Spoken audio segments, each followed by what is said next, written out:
Hello, everyone, and welcome to the show. Let's get started.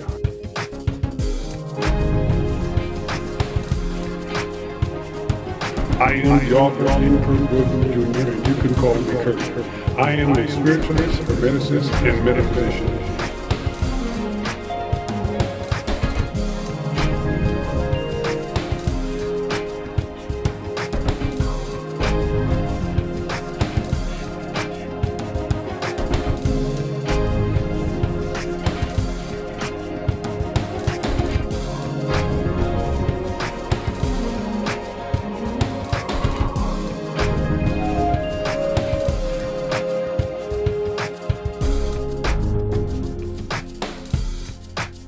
Hello, everyone, and welcome to another episode of the Soul and the Body Show. Interesting topic. Today we're discussing the first things the Elohims did when they came here. They terraformed and conditioned the planet.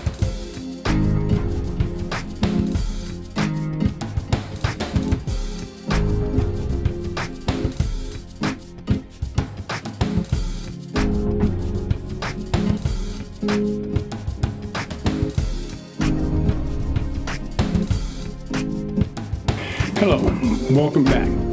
There's something very important today I would like to discuss, and it is about a book that I heard that was written a few years ago. Now, my book, I literally gave away more than I sold, but this particular book happened to sell over 5 million copies in like 7 translations.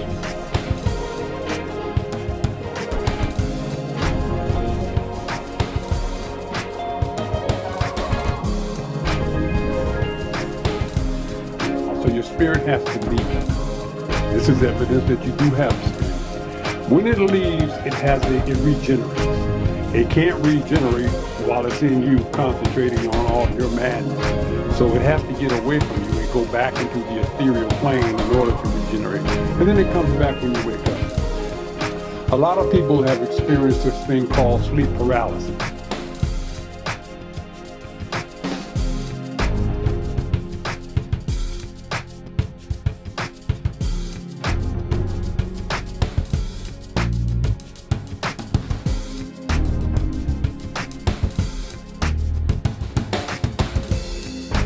Maintain control of your body because you lost that as black people during slavery. Slavery, you had the baby, but it wasn't for you. It was for the master.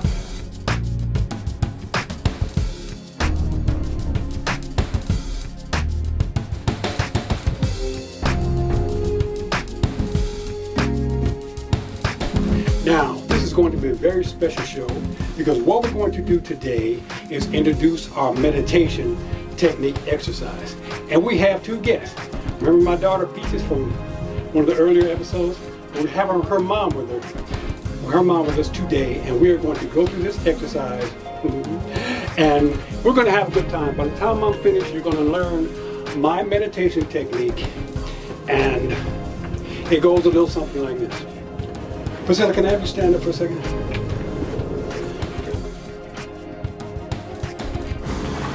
So, the way this technique goes is we have 7 chakras, starting with the base chakra here, all the way up to the crown chakra. These are energy points within your body.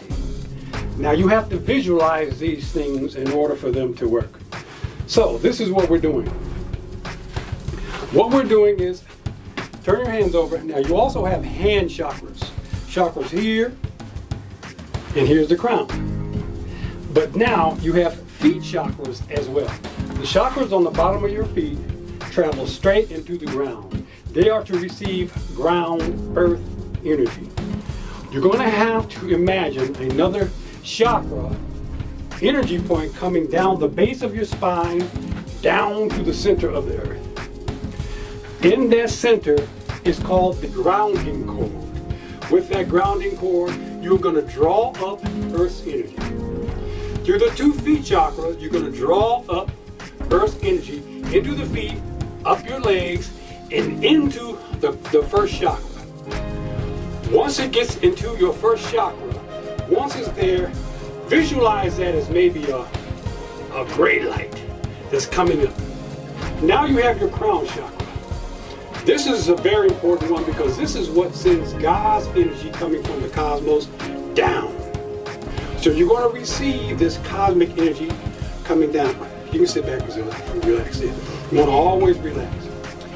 And you're going to receive the cosmic energy coming down into your crown chakra and into your hand chakras. Remember, earth energy up the feet and up the spine, crown chakra, cosmic energy from the Creator and into the palms. Now, as I said, this energy travels up the legs into the base of the spine.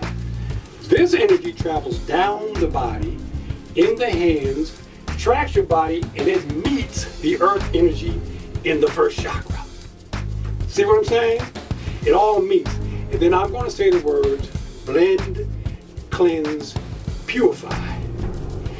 And you might even want to repeat it when I say it. Okay. Once I say that, then you're going to blend it, and then you're going to shoot all that energy down the grounding core to the center of the earth. Sounds good to me. And then we're going to do it again for the second chakra. This is what you're supposed to do with your hands. Hold them flat, open.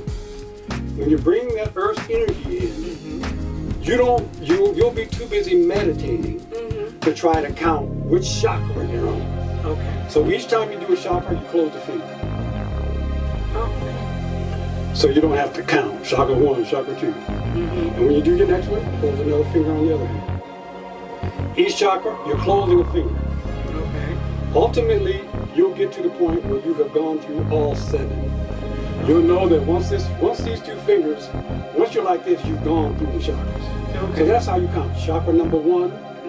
Blends, cleanse, purify, down the grounding core. So all you're doing is moving your fingers and you're not counting. You don't want to literally say, you know what I mean? Okay. Keep count with your fingers. That's why you see them looking like this. They're on the first chakra. Oh, they're on the first one. They're on the first chakra. Okay, so. First one is this, right? This is the first. And then when you say... No, the first is actually... Oh, that's your first. That's your first. Okay, cool. Like, okay. Gotcha. Or hey, if you want to do the first like this, that'll work too. Okay. However you want to do, just make sure you're counting with your fingers and not with your brain. Gotcha. Because your brain is supposed to be concentrating on breathing. Okay. Got that? Yeah. Okay. And we're going to do it all the way up till we get to the crown chakra. Now once we get there, then we'll go into the second part of the technique. You want to follow the sound of my voice. Now when you breathe, what you want to do is make sure you breathe through your diaphragm like a baby. You want your stomach to come out, because that's where your energy flows. When you take a breath in, that's when your earth energy is coming up to your legs, and your crown energy is coming down and meeting you in your first chakra.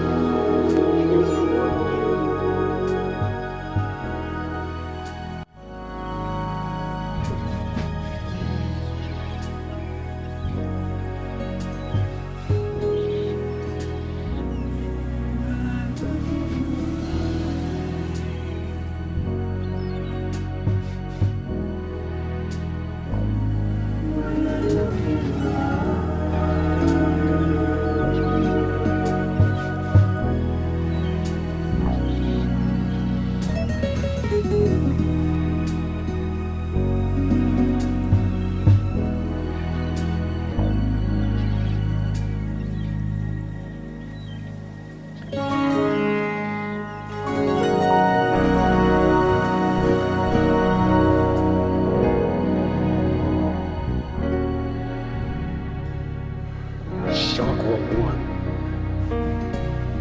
Energy pores. Blend, then cleanse,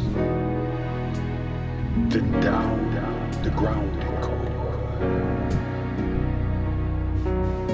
Chakra 2. Energy pores, then blend, then cleanse, then down the grounding core. Chakra 3. energy pause, then blend, then cleanse, then down the grounding core. Chakra 4, energy pause.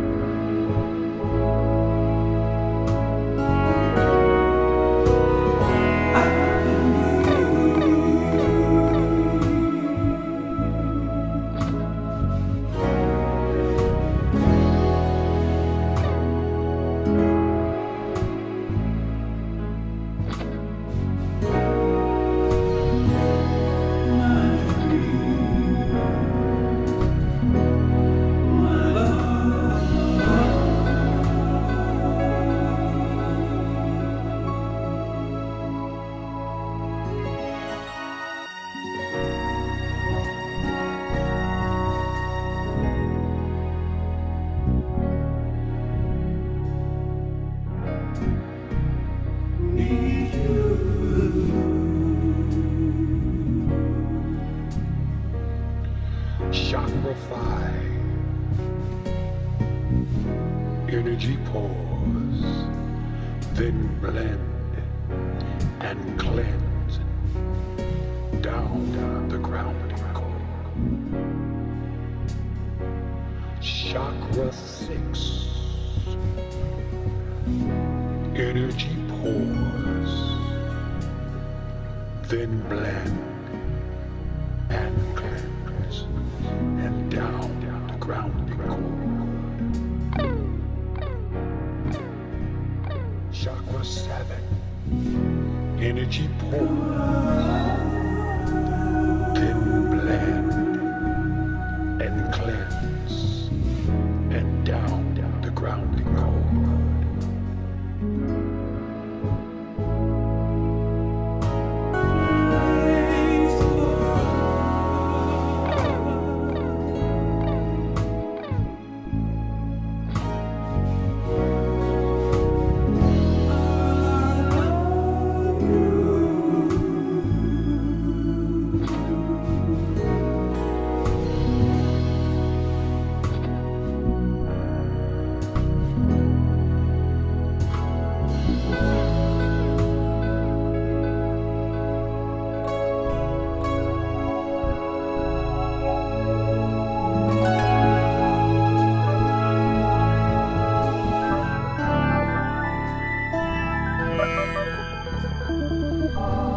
Breathe deep and look inside. Diagnose your body to see.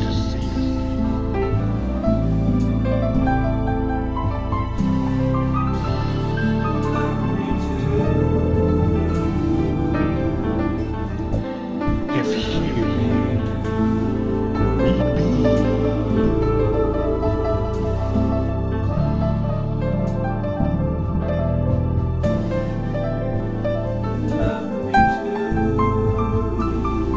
if something seems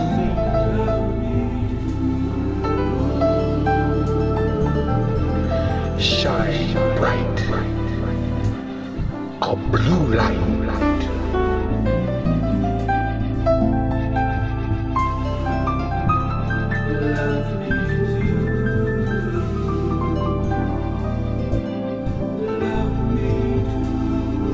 pour worries down the drain.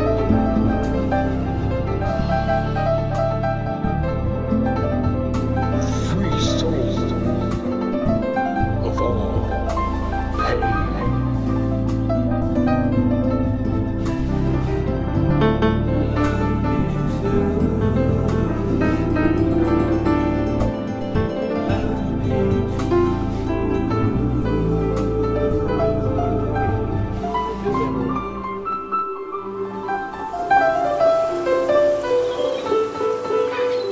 Okay, take a deep breath. Open your eyes. Okay, you ladies did great, and we'll be back in a second. Subscribe Okay, so the entire foundation of this book, the whole thing, rests on one single crucial distinction. It argues that to even begin to understand this hidden history, you have to realize we're not just talking about one kind of God, we're talking about two, and they are fundamentally different kinds of beings.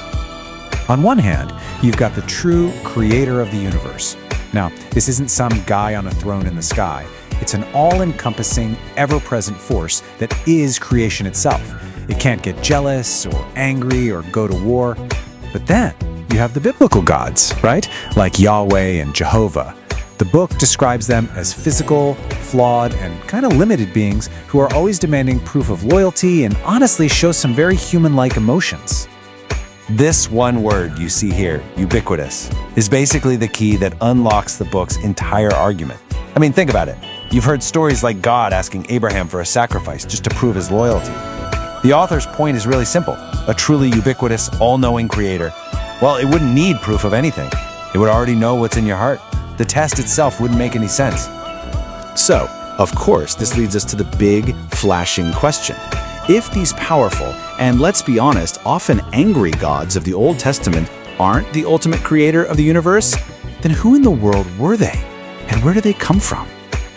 The book gives them a name, the Anunnaki. It claims this is the group that the book of Genesis calls the Elohim. And according to this text, we're not talking about spiritual deities here. These were advanced, flesh and blood beings who came to Earth in actual ships from their home planet, which was called Nibiru. Think scientists, engineers, and rulers, not ethereal spirits. And get this, the book is incredibly specific about what they look like. They're described as being about 7 feet tall, with long red hair, really piercing almond-shaped blue eyes, and pale gray skin. But one of the key features that's always highlighted is their elongated craniums. A trait, by the way, that you can see in a lot of ancient art, like depictions of Akhenaten and Nefertiti. And this brings us to what is maybe one of the book's biggest, most shocking claims, a completely different origin story for the human race. The book argues that our creation wasn't some divine act from the creator, but, well, it was more like an engineering project with a very practical purpose. So, the story goes something like this. The Anunnaki had this other race working for them, called the Igigi, and they rebelled. They were done. All of a sudden, the Anunnaki needed a new workforce for their gold mining operations here on Earth. So the chief scientist, a god named Enki, along with this other mysterious figure named Hermes, got the job of creating a new worker. They started with early hominids, but the secret ingredient, that so-called missing link, came from the genes of a woman named Isis, who's described as being the very first Homo sapiens sapient. All right, now we get to the central plot twist of this whole narrative. It's a total reframing of one of history's most famous or infamous characters. The book basically argues that the entire story of Lucifer's rebellion has been completely and fundamentally misunderstood. So let's just ask the question the book wants us to ask. If the creator of the universe is this all-encompassing, non-confrontational force, who exactly was Lucifer waging war against? The answer, according to this book, changes everything you thought you knew. And there it is, the big reveal. Lucifer's rebellion wasn't against the true creator at all. It was against the Anunnaki, these advanced but very limited beings who had set themselves up as gods on Earth.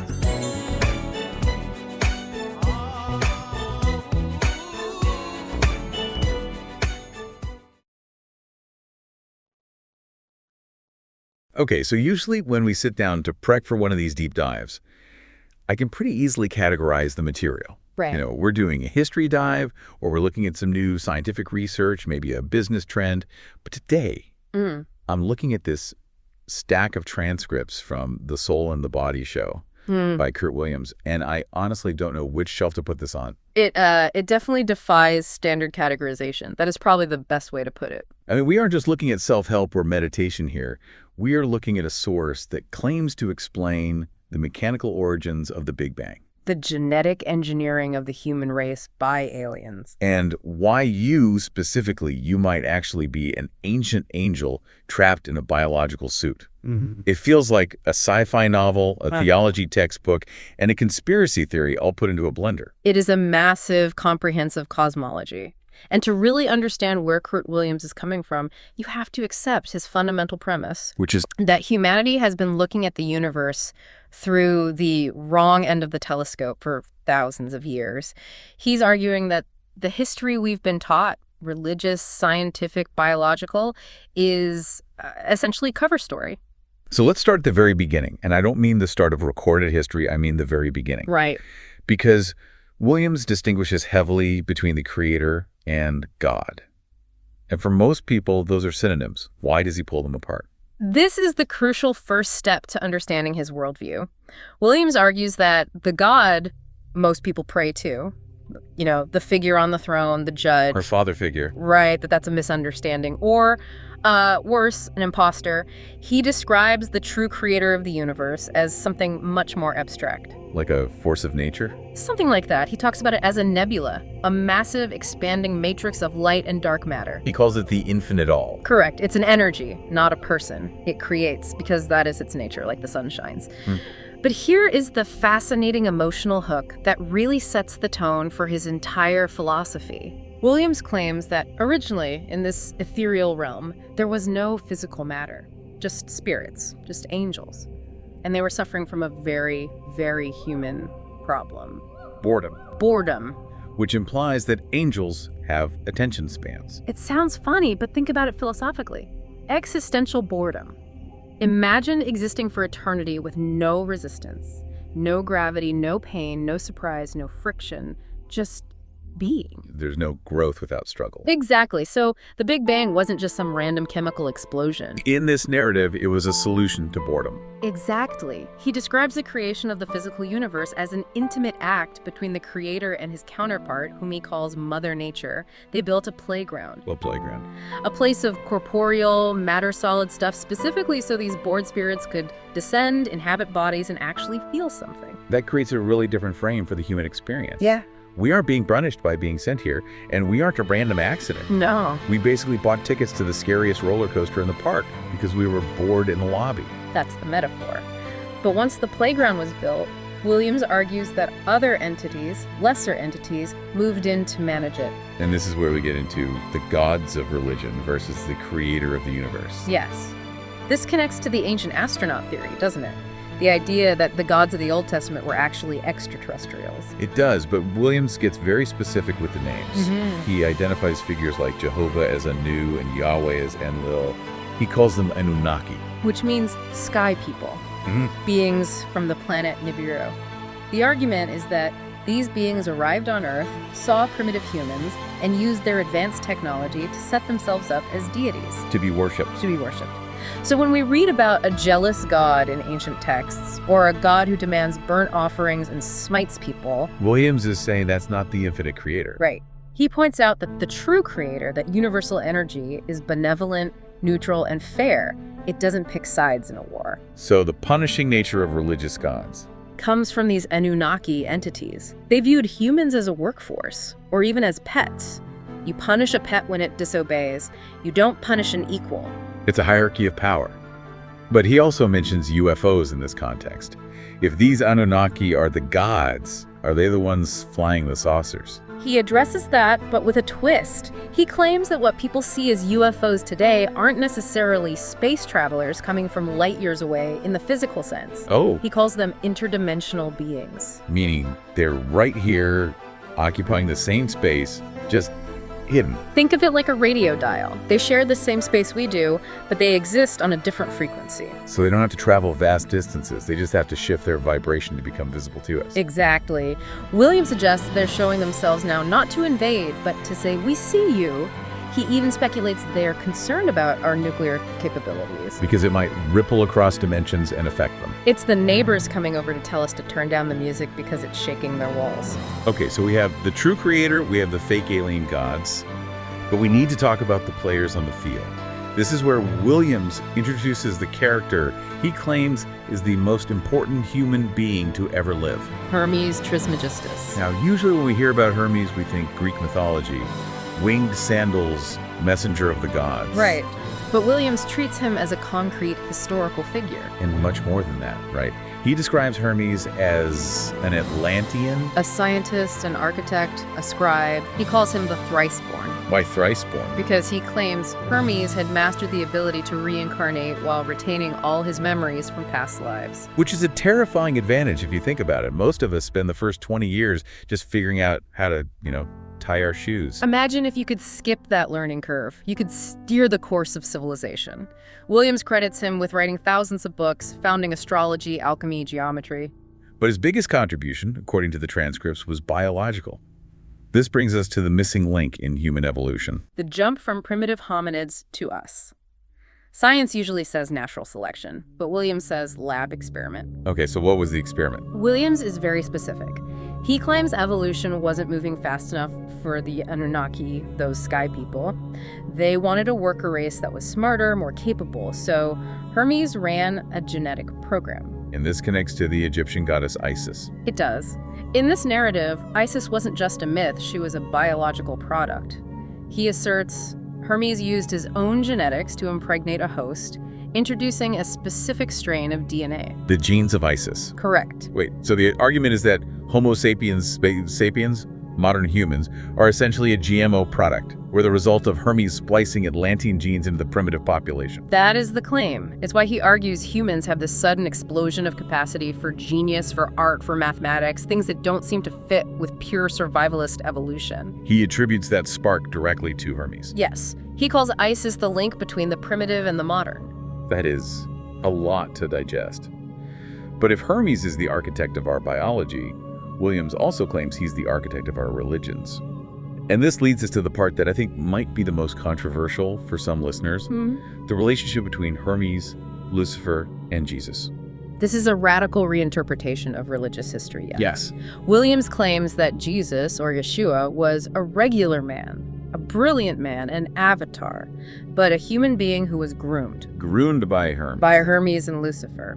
The source describes Jesus attending the mystery schools in Egypt, specifically in Hermopolis. And this is where Jesus was taught the 7 Hermetic principles. That's the idea. The transcript mentions the law of polarity specifically. Let's pause on that. What is the law of polarity? It's one of the core Hermetic teachings. The law of polarity states that opposites are actually the same thing, just at different degrees. Okay. Think of a thermometer. Where does hot stop and cold begin? There is no line. It's the same scale. So heat and cold are the same thing, just vibrating at different speeds. Exactly. And the principle applies to emotions too. Hate and love are the same energy, just polarized differently. Fear and courage. And if you understand that, you can transmute one into the other. You can change the temperature of your own reality. So the claim is that Jesus wasn't performing magic. He was applying high-level physics that he learned from Hermes. But the twist in the story is why he was taught this. Williams claims Hermes and Lucifer were using Jesus to build a persona. They needed a figure to challenge the angry gods of the Old Testament. Jehovah and Yahweh, the Anunnaki overlords who wanted servants. Right. So where does Lucifer fit in? Usually, he's the villain.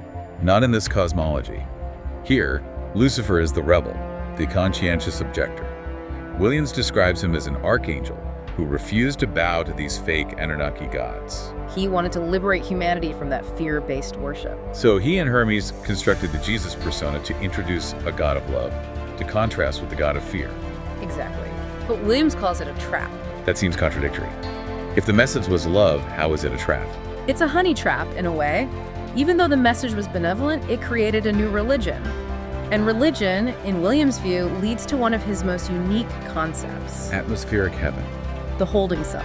Okay, what is that? Williams suggests that when people die, if they are deeply attached to a specific religious dogma, they go to this atmospheric heaven. It's described almost like a bureaucratic loop. So Christians go to be with Christians, Muslims with Muslims. They get the pearly gates or whatever they expected, but it's an illusion. You're just hanging out in a VIP lounge, confirming your own biases forever. You stay stagnant, you don't evolve. Exactly. Williams argues the true goal of the spirit is to reincarnate, to learn, and eventually move to higher realms, bypassing this atmospheric heaven entirely. So religious exclusivity, the idea that my way is the only way, is the lock on that prison cell. That's his view. Wow. Okay, so let's look at the scoreboard.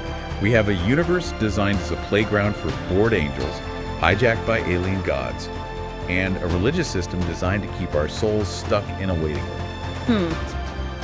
Well, it's bleak. It would be if we didn't have any agency. But that's the pivot point of the whole soul and body show. The so what factor. If I am an ancient spirit trapped in this biological avatar, how do I actually live my life?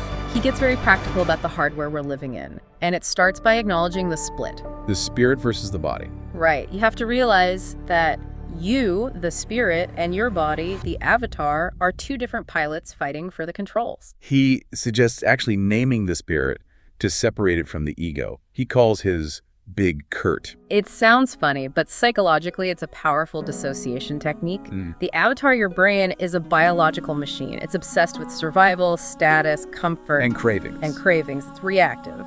The spirit, big Curt, is ancient. It knows the past, present, and future. It knows what's actually good for the system. But the avatar's loud, the avatar screams, and nothing illustrates that battle quite like the fried chicken incident. A colitis story. It is such a strange detail to include in a metaphysics talk, but it's perfect. It really is. So explain what happened. We're going from battling Lucifer to battling the drive-thru menu. Williams describes a period in his life where he ate fried chicken, cooked in a specific heavy oil, every single night for 5 years. 5 years. His spirit, that inner knowing, likely knew this was a disaster. But the avatar loved the taste. The avatar wanted the grease. The avatar won that battle, day after day. And the result was severe colitis. But the cure wasn't just medicine. It was re-engaging the spirit. Exactly. When medical intervention wasn't working, he used visualization. He talks about the grounding cord, visualizing earth energy coming up through the feet, and cosmic energy coming through the crown. And he used a blue light visualization to heal the inflammation. Right. It's that blend of the mystical and the mundane. He's saying, look, your avatar's an idiot. It wants poison. You, the spirit, have to take the wheel. But sometimes, letting the spirit take the wheel isn't about cholesterol. Sometimes it's about actual survival. And we have to talk about the death row story. This is the part of the transcript that really stopped me in my tracks. This is the climax of his argument for intuition. It's a chilling narrative. Walk us through it. It takes place in Altadena, California. Williams is out, and he sees a toddler, maybe 2 years old, and a dog alone near a store. He assumes the parents are right there. He doesn't intervene. But later, he finds out the child is missing. Right. A massive manhunt ensues. Hundreds of volunteers, police, helicopters. Williams wants to help. He goes into a deep canyon to search. He's searching alone. Searching alone. He walks for miles, gets tired. He finds a quiet pond in the canyon and sits down to rest. And this is the moment. This is it. He's sitting there exhausted, just his avatar wanting to rest. And suddenly his spirit, Big Curt, speaks to him. Urgently. And it doesn't say, look around. No, it says, get out of here, fast. That is terrifying.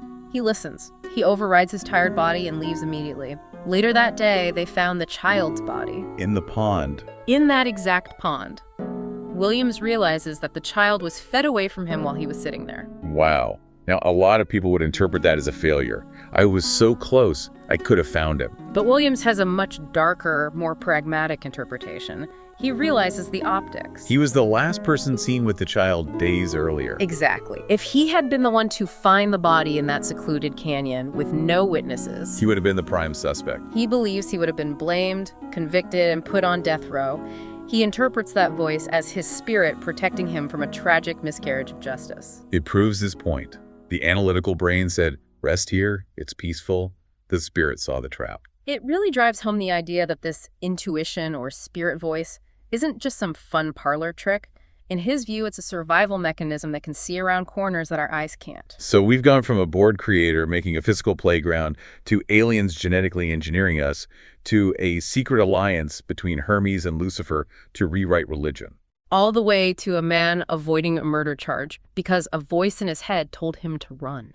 It is a lot to take in, but the thread running through it all is autonomy.